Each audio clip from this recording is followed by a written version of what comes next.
Mi nombre es Silvio Winchulet, vivo en Bahía Blanca actualmente, soy de profesión militar y bueno, en el año 87, cuando yo terminé el secundario, me fui a vivir a Buenos Aires, comencé la carrera militar. ¿Qué edad tenías cuando se desarrolló el conflicto en Malvinas? Bueno, cuando fue el conflicto de Malvinas en el año 1982, yo tenía 12 años, estaba cursando séptimo grado en la escuela provincial número 83. Así que yo iba a esta escuela que estaba frente a la Catedral San Juan Bosco, que es de la Orden de los Salesianos, y directamente enfrente tenía el comando de brigada del ejército. Yo recuerdo que ese viernes 2 de abril, a eso de las 11 de la mañana, entra a nuestra aula una de nuestras maestras, que era la señora de Daniele, era nuestra maestra de matemática, y nos dice, chicos, interrumpimos las actividades porque tenemos una noticia muy importante. Hoy a la madrugada, tropas argentinas recuperaron nuestras Islas Malvinas. Así que todos estábamos súper contentos, felices, ¿viste? Y recuerdo que nos fuimos caminando, toda la escuela, nos fuimos caminando hasta la municipalidad y ahí, bueno, se hizo una manifestación espontánea de ciudadanos que se acercaron a la municipalidad y, bueno, salió el intendente, dijo unas palabras. ¿Y cómo lo viviste vos siendo tan chico? Mira, ¿cómo lo viví? ¿Cómo lo vivimos todos? Porque éramos un grupo de compañeros que éramos, en cierto modo, éramos bastante unidos, ¿viste? Y digamos que a nuestros 12 años vivíamos esa circunstancia de una manera épica, ¿viste? De decir, wow, nuestros soldados están allá defendiendo a la patria, ¿no? Que era lo que la propaganda te decía, lo que los medios de comunicación te decían. O sea, los medios de comunicación un poco que direccionaban la psiquis popular, ¿viste? ¿Se Así que hablaba digamos en la escuela del tema sobre Malvinas en el transcurso? Mirá, en la escuela te diría que la mitad del tiempo el tema era Malvinas. ¿Entendés?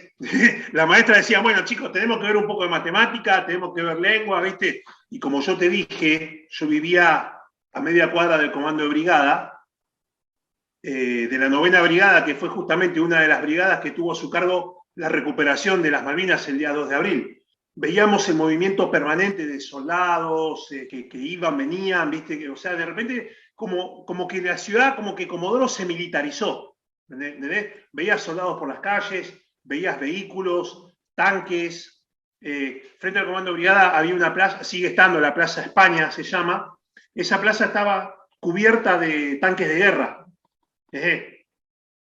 Tanques de guerra que estuvieron estacionados ahí los 2 meses y medio porque nunca llegaron a cruzar al archipiélago. Íbamos con las noticias, ¿viste? Y las íbamos llevando al día.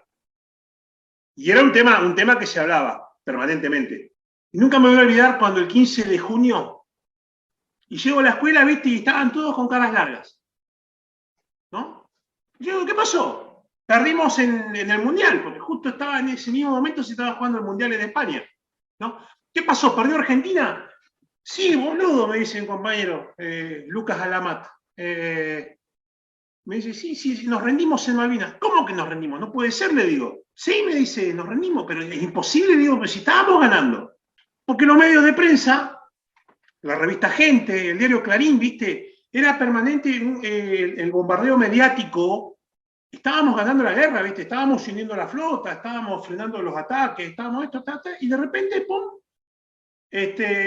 La bandera inglesa flameando en Puerto Stanley. Entonces, digamos que, así como lo sentí yo, con mis 12 años, yo creo que fue también lo mismo fue para la sociedad, ¿entendés? Fue a nivel social, fue como que la sociedad estaba anestesiada. Entonces fue para mí, te digo, fue una gran desilusión. ¿Cómo fue el trato hacia los excombatientes una vez que regresaron? Yo recuerdo que todo lo que fue el día 16, 17, 18 de junio, las fuerzas británicas con las fuerzas argentinas hicieron una suerte de alto el fuego y un status quo. ¿entendés? Entonces el gobierno argentino permitió que los buques británicos lleguen hasta la costa argentina, hasta Comodoro, en este caso Comodoro Rivadavia, llegaban los buques hospitales. Entonces veíamos los helicópteros argentinos que iban mar adentro y traían a los heridos, a los soldados argentinos heridos, ¿no? Pero después, a partir de ahí es como que todo se disolvió en como que no se habló más del tema, ¿entendés? Por ahí veíamos un pibe joven, vos te dabas cuenta que era un pibe joven con muletas y amputado, ¿me entendés? Entonces siempre había uno que lo conocía y decía, ese chico estuvo en Malvinas, ¿entendés? Pero después no se decía más nada, ¿viste? Después con los años, a medida que yo después comencé a crecer, empecé a crecer y se empezó a hablar del tema, ¿viste? Y como que se empezó a tocar el tema de los veteranos. ¿Consideras que fue justo enviar a chicos tan jóvenes a la guerra sin ningún tipo de preparamiento previo o quizá escaso? Y la instrucción es un proceso que lleva por lo menos un par de meses. La instrucción mínima y básica, ¿entendés? Mínima y básica es un par de meses para capacitar a ese hombre para determinadas actividades. ¿Bien? Pero en el ejército igualmente tuvieron en cuenta eso. Entonces, ¿qué hicieron? Mandaron a llamar a toda la clase 62. La reincorporaron. ¿Bien? Y esos fueron los soldados que fueron a Malvinas. Fueron en la clase 62. Pero los soldados misioneros eran todos de la clase 63. Eso sí, esos muchachos eran gente con poca instrucción. Otro error estratégico que cometió Argentina, ¿por qué no mandaron las tropas patagónicas? Siempre se decía, ¿por qué mandaron a Malvinas tropas de la Brigada 3, que es la brigada que está en Corrientes? ¿Por qué mandaron correntinos, misioneros, chaqueños, formoseños? Suponían que Chile, aprovechando que estábamos en guerra con Inglaterra, Chile nos iba a atacar por la espalda. Entonces, ¿qué hicieron? ¿Cuál fue el desatino?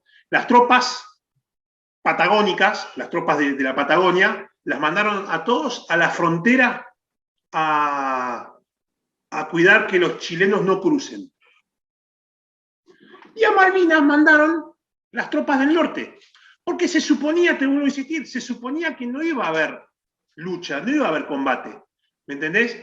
Era solamente iban a ir a ocupar, los ingleses, era una demostración de fuerza, de decir, che, mirá, acá tenemos 10.000 soldados, ¿entendés?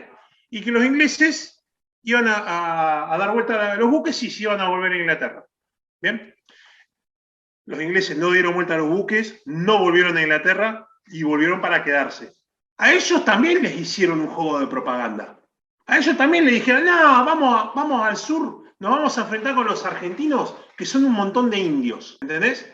Y llegaron a las Malvinas y se encontraron que habían nenitos de 18 años que los enfrentaban sin ningún inconveniente. Los ingleses pensaban que porque ellos iban a aparecer, los soldados se iban a rendir en masa. Nada que ver, nada de eso ocurrió. En todos los frentes que hubo enfrentamientos, en Pradera del Ganso, en San Carlos y después en Puerto Argentino, los ingleses se encontraron con una férrea defensa, con una férrea resistencia. Julian Thompson, que era el comandante de la Brigada 3, él mismo lo dice, que él decían que se iban a rendir y están peleando como leones. A los británicos les costó la guerra de Malvinas, les costó mucho. Y llegaron con el último aliento, llegaron a Puerto Argentino. De hecho, Sandy Woodward, que fue el comandante de la flota y escribió el libro 100 días, Sandy Woodward dice que si la guerra duraba 3 días más, iban a tener que volverse, porque ellos desde el punto de vista logístico ya no podían continuarlo. No podían continuar. Y para los mismos británicos fue una sorpresa que los argentinos se rindan, ¿entendés? Porque veían que hubo una última resistencia, que fue la de los infantes de marina, en Monte Tumbledown, el batallón de infantería de marina 5, fue una de las unidades que mayor resistencia les opuso. ¿Consideras que si se estudiara y se tendría más en cuenta todo lo que pasó, se le mostraría más respeto a la situación? Sí, pasa que, bueno, todo esto es una cuestión, yo siempre digo que para que un proceso cultural se lleve a cabo, tiene que empezar a partir de la educación, a partir del nivel educativo. Hablar sobre la guerra, pero sin propaganda, sin a decir de la dictadura. No, sí, vos podés hablar de la dictadura, decir, mirá, la dictadura los usó, pero no por eso menoscabar el sacrificio de los pibes que fueron y peor aún, el sacrificio de los que quedaron allá. ¿Me entendés?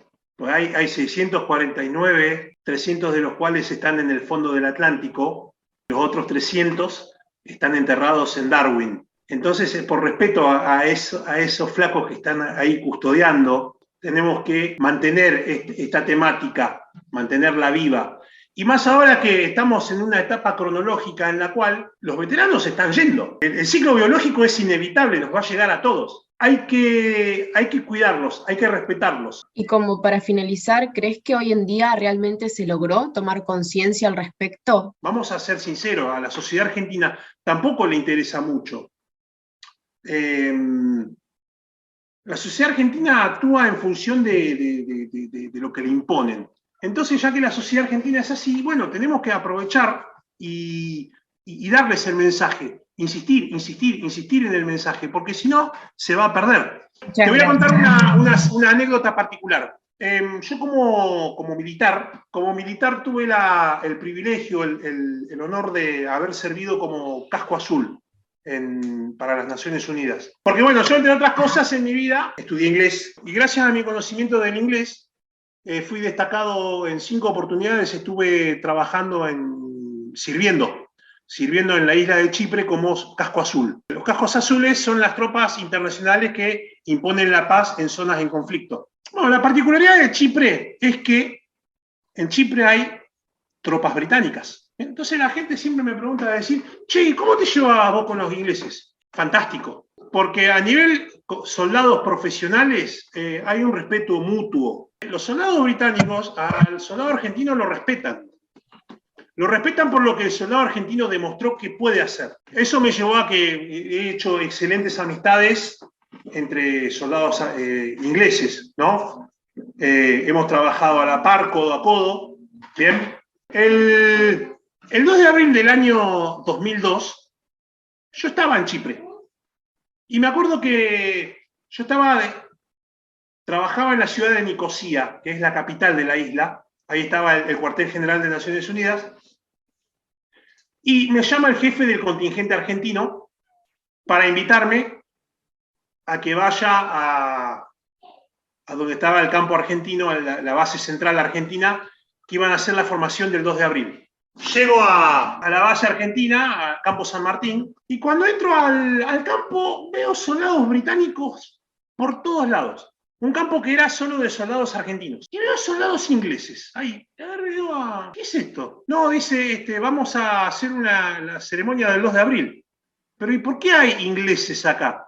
A pesar de que yo tenía la mejor relación con los ingleses, para mí ese momento era netamente argentino. Me dice el jefe, ¿sabés lo que pasa? Ellos pidieron venir. Entonces, ¿en qué consistió la formación? En un servicio religioso que fue dado por el capellán argentino y el capellán británico. Y todos los que fuimos al oficio estábamos intercalados. Estábamos sentados, un británico, un argentino, un británico, un argentino, un británico, un argentino, estábamos todos juntos. Y el oficio religioso fue una ceremonia en memoria de los caídos por ambos lados. Y después terminó la formación y se hizo un desayuno. El más antiguo de la reunión era un coronel británico. Me llama el coronel Hamish y me dice, Silvio, haceme un favor, quiero sacarme una foto con todos los veteranos argentinos. Entonces, bueno, empecé a llamar, che, todos los que son veteranos de guerra, vengan que acá el coronel Hamish quiere sacarse una foto con ustedes. Y entraron a aparecer un montón de veteranos. Y ahí me empecé a sorprender yo mismo. No voy a decir que fue una reunión muy distendida, muy interesante. Se hablaba inclusive a nivel profesional, de decir, ¿y usted dónde estuvo? No, yo estuve en tal lado. Ah, sí, ahí la lucha fue así, de esta manera, sí, pero ustedes hicieron esto, ustedes hicieron lo otro, y así. O sea, te va a resultar raro, pero se intercambiaban puntos de vista como cuando comentás un partido de fútbol, ¿viste? Pero bueno, eso es algo que solamente los que somos soldados profesionales por ahí podemos entenderlo. Ese sentido de la caballerosidad que hay entre soldados profesionales que se respetan mutuamente.